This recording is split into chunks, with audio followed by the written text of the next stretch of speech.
સંજ્ઞા એટલે વ્યક્તિ, પ્રાણી કે પદાર્થને સૂચવે તેને સંજ્ઞા કહેવાય છે.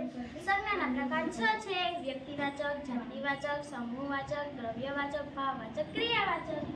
વ્યક્તિવાચક કોઈ ચોક્કસ પદાર્થને દર્શાવવા માટે તેને જે નામ આપ્યું હોય તેને વ્યક્તિવાચક સંજ્ઞા કહેવાય છે.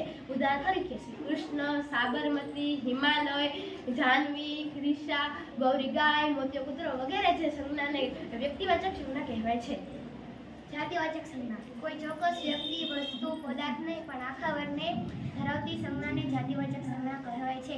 ઉદાહરણ તરીકે ગાયની આખી જાતિ, કોઈ ચોક્કસ ગાય નહીં, ગૌરી ગાય નહીં. વિદ્યાર્થી એટલે તમામ વિદ્યાર્થી, કોઈ ચોક્કસ પરેશ, નરેશ નહીં.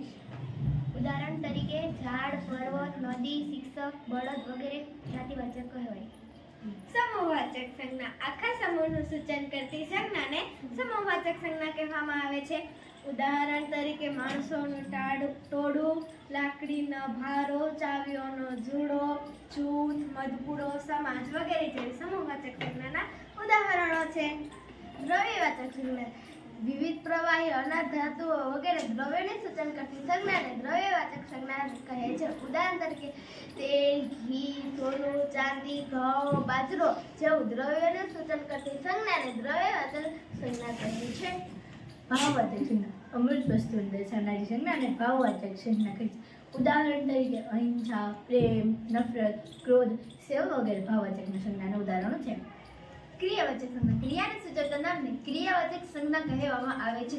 ઉદાહરણ તરીકે દોડવું, ચાલવું, કૂદવું, નાચવું અને રમવું.